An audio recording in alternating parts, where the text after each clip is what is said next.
What the hell? Security! Get on the floor! Hands up! Hands up! I thought she was 18!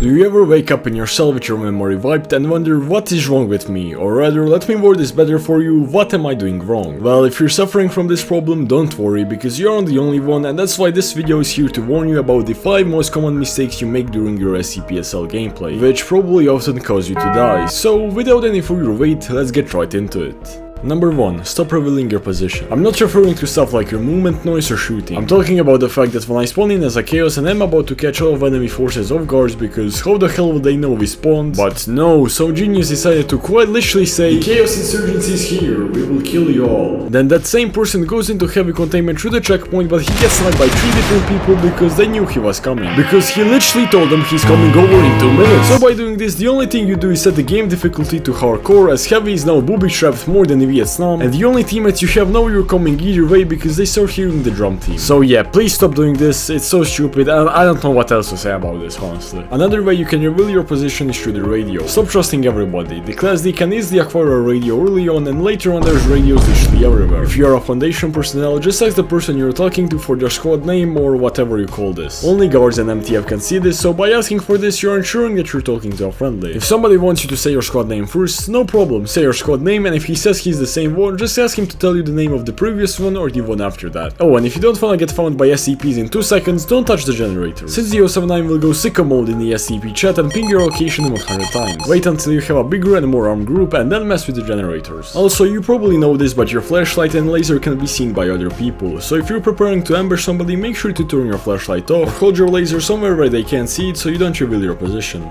Number 2. You're being nice. Now, I don't wanna sound like Mr. Satan, but stop being nice because this game is evil and you'll most likely regret it sooner or later. For example, if you are a guard, when you see a Class D, either instantly shoot them or detain them and use them for your advantage by making them take candy for you, or just use them as meat shields while you escort them or the scientists. As a Class D, secretly execute any scientists or guards if you have the chance to, because they will either kill you later on or snitch on you. Same goes if you're a scientist. Don't feel bad if you close the doors on the Class D or shoot them, because they will do the same to you if they had the chance to. Now, as I said, I'm not Satan and I'm not trying to see distrust and hatred into the players, but I'm just saying that the last 5 times I let a D-class go, they came back and shot me in the back, or if I let a scientist go, they returned 6 minutes later with 3 shots. Now again, I'm not saying that you should kill everybody on sight, but for the best chances of survival, don't let anybody just go, because as I said, you're putting your life in danger. But also don't just shoot a scientist in front of 30 guards, because that's just as bad as letting them go. Use common sense and be evil responsibly. If you think you have no chance to beat the guards, then try to be friendly with a scientist, or even give him your gun in order to detain you and keep you safe. Number 3. You're using 914 inefficiently. Now, what do you do when you get any card such as janitor, scientist, zone manager, or even a major scientist one? Well, I can bet that 95% of SCP SL players will answer, well, I'll put it on fine and upgrade it level by level until I get an 05. Well, you will be wrong. If you put a janitor card on the very fine setting, you have a 50-50% chance to either upgrade it for 1 level as per usual, or it can upgrade itself to the research supervisor card, which means you have a 50% chance of being able to skip 1 upgrade cycle. When you have a scientist card, by putting it at very fine, you have a 1 in 3 chance of it either staying a scientist card, of it upgrading as per usual, or it could be upgraded straight to the facility manager and you'll save yourself another upgrade cycle. The same 1 in a 3 upgrade chance goes for the guard card. This method used to be more beneficial whilst the cadet card existed, as you will skip a whole upgrade cycle either way, but now it's still a neat way to skip an upgrade cycle with a risk. With the zone manager card and very fine, you have a 40% chance for it to stay the same level, a 40% chance for it to upgrade as per usual, and a 20% chance for a chaos card, which is literally the 05 card without nuke access. Now, what I'm saying is that if you're in a hurry and are feeling like gambling with pretty good odds, the very fine setting is a neat way to get you a decent card instantly so you can leave ASAP, or at least to speed up your upgrade process. Upgrading your cards on fine is still very valid, but if you wanna be the 5% of gamblers that didn't quit before they won big and skipped 1 upgrade cycle, make sure to use the very fine setting. For reference, my card almost always skips a cycle or upgrades normally, but maybe I'm just lucky, I don't know. Try this out for yourself and then let me know how it goes in the comments.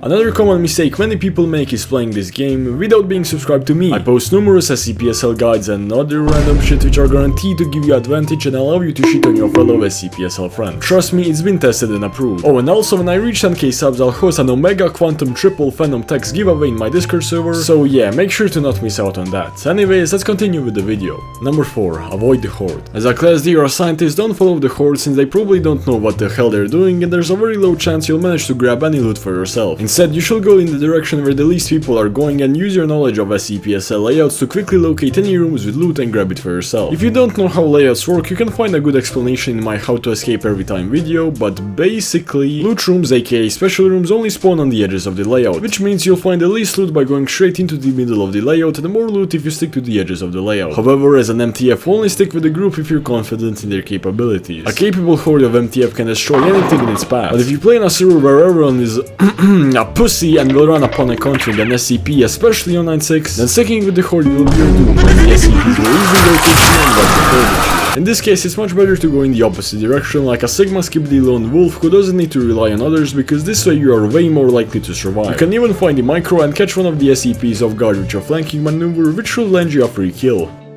Number 5. Your aim isn't focused. Now, I know that probably like 80% of this game's community has ADHD or some other disorder, but trust me, if you keep your cursor at the center of the screen in the direction you're going to, instead of looking around at random things 24/7, you'll find yourself much ready for any situation.